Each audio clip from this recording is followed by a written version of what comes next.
नमस्कार दोस्तों, आप सभी का स्वागत है आपके अपने YouTube चैनल चैन क्लासेस में। आज हम भौतिक विज्ञान के गति चैप्टर का पार्ट 5 करेंगे, जिसमें जो गति का समीकरण है उससे रिलेटेड कुछ क्वेश्चन कर रहे थे। उसके आगे क्वेश्चन भी यहाँ पे पार्ट 5 में भी हम क्या करेंगे, उसी के आगे का क्वेश्चन कंप्लीट करेंगे। तो अगला क्वेश्चन है जो पार्ट 4 में पढ़े थे उसके आगे का क्वेश्चन। किसी कार पर ब्रेक लगने पर वह गति के विपरीत दिशा में 6 मीटर प्रति सेकंड के त्वरण उत्पन्न करता है। कोई कार है, जब उस पर ब्रेक लगता है तो अपने जो गति है उसके विपरीत दिशा में क्या करता है, 6 मीटर प्रति सेकंड का त्वरण उत्पन्न करता है। जाहिर सी बात है, जब ब्रेक लगेगा तो त्वरण क्या होगा, विपरीत हो जाएगा। यदि कार ब्रेक लगाए जाने के बाद रुकने में 2 सेकंड का समय लेता है, यानी ब्रेक लगाने के बाद वह 2 सेकंड में कार क्या हो जाता है, पूरा रुक जा रहा है, तो उतने समय में तय किए गए दूरी की गणना कीजिए। तो दूरी बताना है कि जब ब्रेक लगाए हैं यानी 2 सेकंड में कितना वह दूरी ट्रेवल किया, तो ये हमको निकालना है। तो जो दिया है डाटा उसको लिख लेते हैं। क्या क्या दिया है। पहला दिया है किसी कार को ब्रेक लगाने पर वह गति के विपरीत दिशा में 6 मीटर प्रति सेकंड का त्वरण उत्पन्न करता है, यानी जो त्वरण है वह माइनस में है, यानी दिशा इसमें क्या है, विपरीत है। और ये कितने का है, 6 मीटर प्रति सेकंड। 6 मीटर प्रति सेकंड स्क्वायर, त्वरण में क्या होता है, सेकंड स्क्वायर होता है, यानी जो समय होता है उस पर क्या होता है, 2 घात होता है का त्वरण उत्पन्न करता है। यदि कार को ब्रेक लगाने पर 2 सेकंड समय लेता है, यदि कार के ब्रेक लगाए जाने के बाद रुकने में 2 सेकंड समय लेता है, यानी जो टाइम है टी वो कितना सेकंड है, 2 सेकंड। यानी 2 सेकंड में क्या हो रही है, कार रुक जा रही है, यानी जो अंतिम वेग होगा वह क्या होगा, 0। तो हमको निकालना क्या है, कितना दूरी चला, यानी डिस्टेंस यस। क्वेश्चन क्या कर रहा है, एक कार है जिस पे ब्रेक लगाया जा रहा है, तो 6 मीटर प्रति सेकंड का क्या हो रहा है, विपरीत दिशा में त्वरण उत्पन्न कर रहा है, तो 6 मीटर प्रति सेकंड, और ये माइनस में होगा। टी क्या है, समय कितनी है, 2 सेकंड में वो क्या हो जा रहा है, रुक जा रहा है, यानी अंतिम पे क्या हो जा रहा है, 0 हो जा रहा है। तो हमको बताना है कि कितना दूरी ट्रैवल किया। तो हम दूरी का जब फार्मूला लगाएंगे, यस बराबर U T plus half A T square. तो यहाँ पे हम देख रहे हैं दूरी के फार्मूले में हमको यानी u यानी कि प्रारंभिक वेग, किस वेग से वह शुरू किया वह हमको अगर मालूम होना चाहिए, तभी इस क्वेश्चन को लगा सकते हैं। क्योंकि यहाँ पे यस और u 2 अननोन है, यस भी अननोन है, u भी अननोन है, तो इसमें से एक मालूम होना चाहिए। यस तो निकालना है तो हमको u का मान क्या करना पड़ेगा, निकालना पड़ेगा, तभी इसी क्वेश्चन को लगाकर हम यस का मान निकाल सकते हैं, अदरवाइज नहीं निकाल सकते हैं। तो हम जब हमको u का मान निकालना है तो u के लिए का मान निकालने के लिए गति का ये समीकरण लगाते हैं, v बराबर u plus A T, v बराबर u प्लस ए टी, ये वाला फार्मूला लगाते हैं। v कितना हो गया, 0 हो गया, u निकालना है, प्लस a कितना है, -6। अरे ये माइनस में है ना तुरंत, तो यहाँ पे -6 लेंगे। t कितना समय है, 2 सेकंड, तो 2 सॉल्व करना है। 0 u 6 दूना 12 माइनस में आएगा, जब 12 इधर आएगा तो u बराबर कितना हो जाएगा, +12। यानी कि हमको वेग मिल गया, प्रारंभिक वेग u कितना मिल गया, +12, यानी 12 मीटर प्रति सेकंड। यह हमारा प्रारंभिक वेग मिल गया। कौन सा वेग है, जब कार शुरू हुआ चलना, तो यानी प्रारंभिक वेग कितना हो गया, 12, और अंतिम में क्या हो रहा है, ब्रेक लगने के बाद रुक जा रहा है, तो अंतिम वेग क्या हो गया, 0। तो प्रारंभिक वेग 12, अंतिम वेग 0। अब हम इस फार्मूले को यूज कर सकते हैं, क्योंकि यहाँ से हमको u का मान भी निकल गया। तो लगाते हैं फार्मूला, यस का मान निकालना है, दूरी हमको क्या करना है, निकालना है। u यहाँ से हम ले सकते हैं 12, समय कितना, 2 सेकेंड, प्लस हाफ, ए का मान कितना है, -6, क्योंकि विपरीत दिशा में लग रहा है। टी कितना है, 2, और 2 का क्या हो जाएगा, स्क्वायर, क्योंकि टाइम पे क्या है, स्क्वायर है फार्मूले में। तो यस बराबर 12 दूना 24, और इसको काट दिया जाए तो 2 तिहाई 6, यानी कि -3, और 2 दूना 4, स्क्वायर है तो 2 दूना 4, यस बराबर 24 और 4 3 12, माइनस हो जाएगा तो यस कितना आ जाएगा, 4 में से 2 जा 2 और 2 में से 1 जा 1, यानी 12 मीटर की दूरी तक जाएगा। इसके बाद क्या हो जाएगा, रुक जाएगा। तो हमारा दूरी कितना निकला, 12 मीटर। तो यहाँ से हम बता सकते हैं कि जो कार है अगर उस पर ब्रेक लगाया जाए और उसमें मंदन यानी कि त्वरण विपरीत दिशा में 6 मीटर पर सेकंड स्क्वायर का हो तो 2 सेकंड में वह कितनी दूरी चल जाएगा, 12 मीटर दूरी चल जाएगा। ये पहला क्वेश्चन खत्म हो गया। अब इस क्वेश्चन के बाद अगला क्वेश्चन है,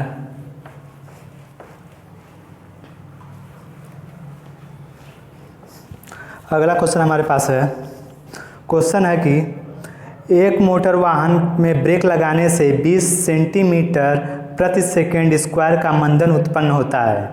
इसमें मंदन दे दिया यानी कि क्या है, विपरीत दिशा में है।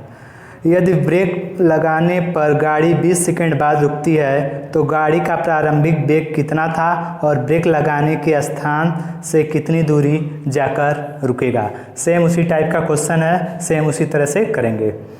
तो क्वेश्चन क्या है, एक मोटर वाहन है जिस पे ब्रेक लगाने से 60 मीटर प्रति सेकंड स्क्वायर का क्या हो रहा है, मंदन, यानी कि माइनस में हो रहा है, यानी जो त्वरण है वो क्या है, मंदन है, दिशा विपरीत है। तो माइनस ए कितना दिया है, 60 सेंटीमीटर प्रति सेकंड स्क्वायर, 60 सेंटीमीटर प्रति सेकंड स्क्वायर। अगर इसको मीटर प्रति सेकंड में बदलें यानी मीटर प्रति सेकंड स्क्वायर में बदलें तो 100 से भाग दे देंगे, यह हो जाएगा मीटर प्रति सेकंड स्क्वायर। 0 से 0 कैंसिल यानी कि 0.6 मीटर प्रति सेकंड स्क्वायर। ये हमारा हो जाएगा क्या, मंदन। और कह रहा है मंदन उत्पन्न होता है यदि ब्रेक लगाने पर गाड़ी 20 सेकंड बाद रुकती है, यानी टाइम कितना हो गया, 20 सेकंड। 20 सेकंड के बाद क्या कर रही है, रुक जा रही है गाड़ी। तो गाड़ी का प्रारंभिक वेग कितना था, यानी कि प्रारंभिक वेग u का मान पूछ रहा है और क्या पूछ रहा है, तथा ब्रेक लगाने के स्थान से गाड़ी कितनी दूरी जाकर रुकी, यानी कि कितनी दूरी गई, डिस्टेंस यस का मान पूछ रहा है। सेम उसी का टाइप का क्वेश्चन है, सेम उसी तरह करेंगे। सबसे पहले हम क्या निकालना है, u निकालना है, तो हम यस भी निकाल सकते हैं। तो u निकालना है, फार्मूला होता है v बराबर u प्लस AT।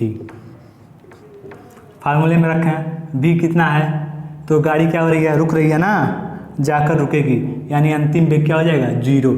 कह रहा है कितनी दूरी पर जाकर रुकेगी, यानी रुकना है तो अंतिम वेग v बराबर क्या हो गया, 0।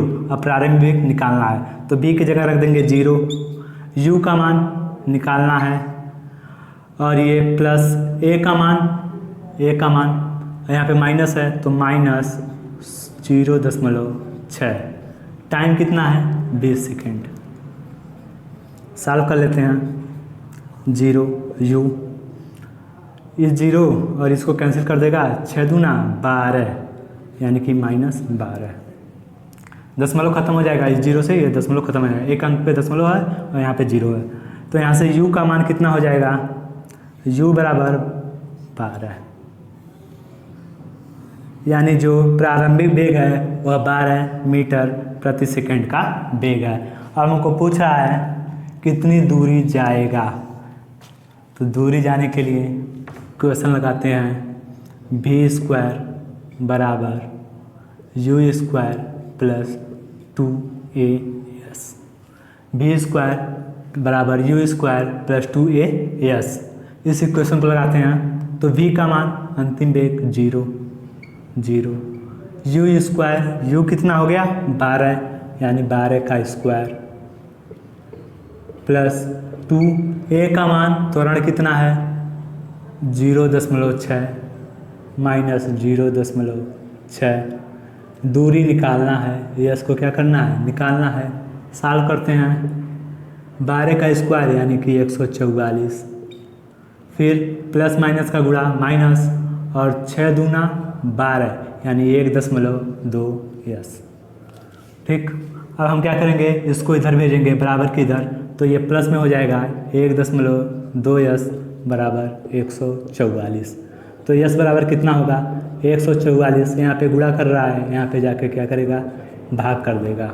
तो यस बराबर एक इसका स्क्वायर था 12 का स्क्वायर था और 10 का गुणा ऊपर कर दें और 10 से गुणा नीचे कर दें तो ये दशमलव क्या हो जाएगा ख़त्म हो जाएगा 12 हो जाएगा। ये कैंसिल, यस का कितना हो गया 120 और ये सब मीटर में है तो ये भी कितना होगा मीटर, यानी 120 मीटर जाकर क्या होगा रुक जाएगा और उसका प्रारंभिक वेग कितना था 12 मीटर पर सेकेंड और 120 मीटर पर जाके रुक जाएगा यदि उस पर मंदन लगाया जाए कितना 0.6 मीटर पर सेकेंड स्क्वायर का और समय कितना होगा 20 सेकेंड, यानी 20 सेकेंड पे वो क्या कितनी दूरी पर जाएगा 120 मीटर दूरी पर जाकर क्या हो जाएगा रुक जाएगा। तो ये हमारा क्वेश्चन था, क्वेश्चन नंबर 2। अब इसके बाद अब अगला क्वेश्चन है एक कण 12 मीटर की ऊंचाई से गिराया जाता है। एक कण है और उसको 12 मीटर की ऊंचाई से क्या किया जाता है गिराया जाता है। मान लें कण यहाँ पे है और यहाँ से जो धरती है उसकी दूरी कितनी है 12 मीटर, 12 मीटर नहीं 12 जी। जो जी यहाँ पे है वो कौन सा जी है गुरुत्वाकर्षण वाला जी है, गुरुत्वाकर्षण वाला जी है। 12 जी की ऊंचाई से कोई कण गिराया जाता है 4 सेकंड बाद दूसरा कण भूमि के ऊर्ध्वाधर उसकी ओर 4 जी मीटर प्रति सेकंड की वेग से फेंका जाता है। और क्या किया जा रहा है 4 सेकंड के बाद एक कोई कण है यहाँ पे भूमि पे और इसको फेंका जा रहा है ऊपर की ओर कितने वेग से 4 जी मीटर प्रति सेकंड का। वेग कितना है 4 जी मीटर प्रति सेकंड के वेग से ऊपर कण फेंका जा रहा है। कितने सेकंड के बाद इसको गिराने के 4 सेकंड के बाद कोई दूसरा कण है जिसको 4 जी मीटर प्रति सेकंड के वेग से ऊपर की ओर क्या किया जा रहा है फेंका जा रहा है। वह समय ज्ञात कीजिए जिसके उपरांत दोनों कण मिलते हैं। तो हमको वह टाइम निकालना है जिसके बाद क्या हो ये कण और ये कण दोनों आपस में मिले। तो सबसे पहले हम 4 सेकंड के बाद इसको फेंका जा रहा है तो हम निकालना 4 सेकंड के बाद अगर ये पहला कण माने ये वाला पहला कण और ये वाला कौन सा है दूसरा कण, ये फर्स्ट कण पहला वाला और ये कौन सा है दूसरा कण। मान लें 4 सेकंड के बाद पहला कण कितना दूरी चला वह निकालना है और फिर 4 सेकंड के बाद इसका कितना वेग होगा वह भी निकालना है। तो उससे मालूम चल जाएगा कि ये कितना दूरी यहाँ तक ट्रेवल किया, यानी जो भी दूरी हो वो निकल जाएगा। फिर यहाँ पे आने पर इसका वेग कितना होगा ये भी हमको मालूम चल जाएगा। फिर तब हम इन दोनों के बीच में हम टाइम निकाल लेंगे कि दोनों कब मिल रहे हैं। तो सबसे पहले हम निकाल लेते हैं कि 4 सेकंड के बाद इसका वेग कितना होगा। कण एक के लिए, किसके लिए कण एक के लिए लगा रहे हैं, कण एक यानी पहले कण ऐसे लिख लेते हैं पहले कण के लिए, कण के लिए जो भी काम होने जा रहा है वो किसके लिए हो रहा है होने जा रहा है पहले कण के लिए। तो पहले कण का वेग निकालना है, अंतिम वेग कितना होगा। तो जो प्रारंभिक वेग अगर छोड़ा जाए ऊपर से तो प्रारंभिक वेग कितना है 0। अभी यहाँ पे हम इस कण को पकड़े हैं तो इसका वेग कितना है 0। अभी ये मोशन में नहीं है, यहाँ पे इसका वेग कितना है 0। जब इसको छोड़ेंगे तो धीरे धीरे इसका वेग बढ़ेगा। तो अभी यहाँ पे जब पकड़े हैं तो प्रारंभिक वेग कितना है 0 और मान लें समय कितना कर रहा है 4 सेकंड के बाद। 4 सेकंड के बाद हम इसका अंतिम वेग क्या होगा ये हम निकाल ले रहे हैं, ठीक है। प्रारंभिक वेग 0 है, समय 4 सेकंड के बाद अंतिम वेग क्या होगा ये हम निकाल लें। फार्मूला लगा रहे हैं v बराबर u प्लस, अब यहाँ पे a नहीं लिखेंगे g लिखेंगे क्योंकि जो a है उसका काम कौन कर रहा है गुरुत्वाकर्षण g कर रहा है। तो यहाँ पे gt। तो v निकालना है अंतिम वेग, v क्या है अंतिम वेग, u प्रारंभिक वेग 0 प्लस g t कितना है 4 सेकंड। तो v कितना हो गया 4g का वेग हो गया 4g मीटर प्रति सेकंड का वेग आ गया, मीटर प्रति सेकंड वेग कितना आ गया 4g का। अब कितना दूरी ट्रेवल किया यह भी निकाल लेते हैं। 4 सेकंड के बाद कण एक कितना दूरी ट्रेवल किया। तो मान ले रहे हैं, चलो लगा ले रहे हैं फार्मूला, यस बराबर कितना दूरी ट्रेवल किया, यस बराबर ut plus half G T square. ये वाला फार्मूले से हम दूरी निकाल लेते हैं। यू अंतिम वेग 0। अब जब अंतिम वेग प्रारंभिक वेग यू कितना हो गया 0, और 0 में जब टी का गुणा होगा तो क्या हो जाएगा 0, तो सीधे यहाँ पे 0 लिख दे रहे हैं। प्लस हाफ जी टी का मान कितना समय है 4 सेकेंड, तो 4 का स्क्वायर यानी 4 चौके 16 सीधे लिख दे रहे हैं। अब यहाँ से यस कितना हो जाएगा 8 बार में कट जाएगा यानी कि 8 जी। ये क्या हो गया दूरी हो गया 8 जी मीटर की दूरी पर 4 सेकंड के बाद पहुँच जाएगा। तो यहाँ से यहाँ तक मान लो दूरी 8 जी हो गया। कितना जी 8 जी। 8 जी दूरी ट्रेवल कर लिया टाइम कितने में 4 सेकंड में। 4 सेकंड में 4 सेकंड में जो कण 1 है वह 8 जी दूरी ट्रेवल कर लिया, और जब यहाँ पे पहुँचा तो इसका अंतिम वेग कितना हो गया 4 जी। जो यहाँ पे पहुँचा तो इसका वेग कितना हो गया 4 जी का वेग हो गया। 4 जी का वेग इसका यहाँ पे हो गया यानी कि भी अंतिम वेग कितना हो गया 4 जी, और दूरी कितना ट्रेवल कर लिया 8 जी। 8 जी का दूरी और वेग 4 जी। अब यहाँ से हमको मालूम चल गया यस 8 जी और वेग 4 जी। तो मान ले रहे हैं अब इसके बाद 4 सेकंड के बाद दूसरा कण फेंका जा रहा है। दूसरा कण क्या किया जा रहा है फेंका जा रहा है। अब जो यहाँ पे इसका वेग है अंतिम वेग, अब इसको हम मान ले रहे हैं इन दोनों की दूरी के बीच की दूरी के, मान लो ये दूरी ए है और ये बी है।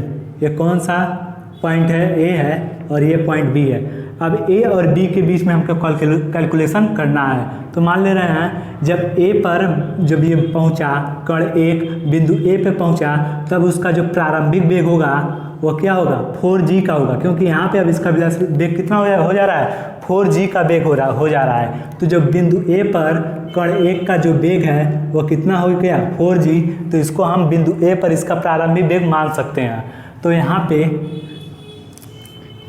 पे हम मान लेते हैं कि जो कण ए है उसका प्रारंभिक वेग 4 जी हो गया, और इन दोनों के बीच की दूरी ए और बी के बीच की दूरी कितना होगा 8 जी ये हो गया, 12 जी टोटल था, तो ये कितना हो जाएगा 4 जी और बचा।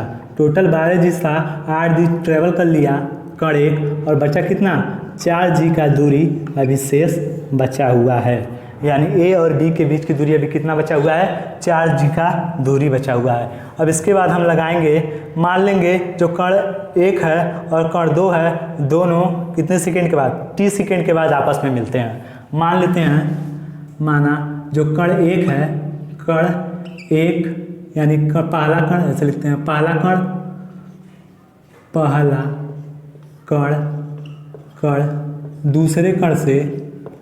दूसरे कण से टी समय बाद मिलता है। कितने समय बाद टी समय बाद मिलता है। टी समय बाद मिलता है। अब हमको इसी टी का मान निकालना है। कितने समय के बाद मिलता है इसी टी का मान निकालना है। अब इसको भूल जाना है क्योंकि अब 4 सेकंड के पहले का इसका कहानी भूल जाना है, क्योंकि 4 सेकंड के बाद इसको फेंका गया है। अब 4 सेकंड के बाद का कहानी देखना है। तो 4 सेकंड के बाद यानी इसको फेंकने के बाद जब कण यहाँ पे ए पे पहुँच गया तब यहाँ से हमको क्या करना है कण दूसरे को फेंकना है।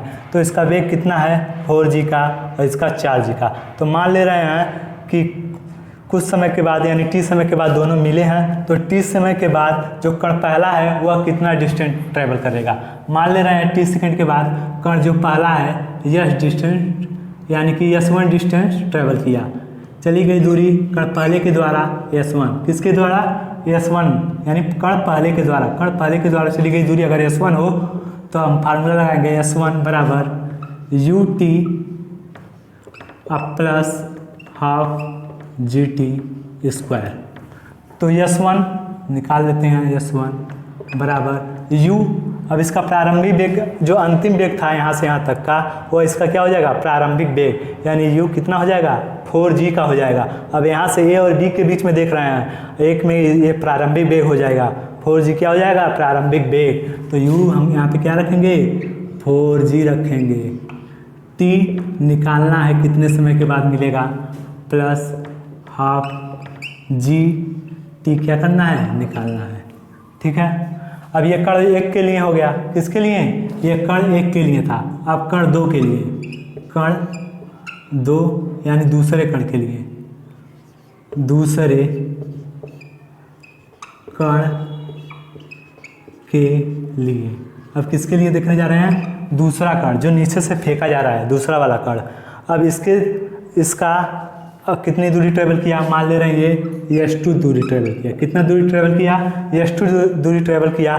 फार्मूला सेम होगा ut प्लस हाफ GT²।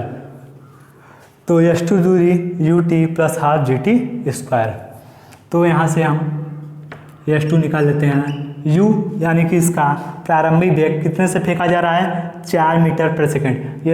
ये क्या किया जा रहा है, फेंका जा रहा है, छोड़ा नहीं जा रहा है। 4 मीटर पर सेकेंड स्क्वायर से इसका क्या है, प्रारंभिक वेग 4g मीटर पर सेकेंड। तो यहाँ पे लिख दे रहे हैं प्रारंभिक वेग 4g और ये यहाँ पे t। अब यहाँ से ऊपर फेंका जा रहा है तो गुरुत्वाकर्षण के विरुद्ध जा रहा है। गुरुत्वाकर्षण के क्या कर रहा है, विरोध कर रहा है। ऊपर जा रहा है, गुरुत्वाकर्षण का क्या कर रहा है, विरोध कर रहा है। तो यहाँ पे जो g होगा वो क्या होगा, माइनस होगा। अगर ऐसे फेंकते तो g क्या होता, प्लस होता। यहाँ पे प्लस लिखे है ना, क्योंकि ये गुरुत्वाकर्षण की ओर जा रहा है तो यहाँ इसका वेग धीरे धीरे बढ़ेगा तो g यहाँ पे प्लस होगा। अब इसको ऐसे फेंक रहे हैं तो g यहाँ पे क्या होगा, निगेटिव होगा। नीचे से ऊपर जा रहा है तो g क्या होगा, निगेटिव। तो यहाँ पे लिख दे रहे हैं माइनस हाफ GT²। ठीक, अगर हम s1 और s2 को जोड़ें, कुछ दूरी ये ट्रेवल किया, s2 दूरी ये ट्रेवल किया दूसरा वाला, और s1 दूरी पहला वाला ट्रेवल किया। अगर दोनों को जोड़ दें, यहाँ से a और b के बीच में की बात हो रहा है। a से ये मान लें s1 दूरी ट्रेवल किया पहला वाला s1 और दूसरा वाला s2, और दोनों को जोड़ दें s1 प्लस s2 कर दें तो 4g होना चाहिए, क्योंकि a और b के बीच की दूरी कितनी है, 4g। s1 कुछ ट्रेवल किया और कुछ s2 ट्रेवल किया, और दोनों t सेकेंड में दूरी ट्रेवल किए, और t सेकेंड के बाद दोनों क्या हो रहे हैं, मिल रहे हैं, ऐसा माना गया है। तो हम मान लेंगे कि जो s1 है और s2 है दोनों को जोड़ेंगे तो 4g हमारा होना चाहिए। तो s1 प्लस s2 कर लें, s1 प्लस s2 कर लें तो ये कितना होना चाहिए, 4g, क्योंकि s1 और s2 पे दोनों मिल रहे हैं। जब दोनों मिलेंगे तो एक पॉइंट पे आ जाएंगे, एक पॉइंट पे दोनों आ जाएंगे तो दोनों का ये दूरी और ये दूरी दोनों जोड़ेंगे तो कितना आना चाहिए, 4g आना चाहिए। तो s1 प्लस s2 कर दिए हैं 4g। तो s1 का मान रख देते हैं, कितना है, 4GT plus half GT², 4GT और प्लस हाफ GT²। ठीक, फिर s2 का वैल्यू रख देते हैं प्लस 4GT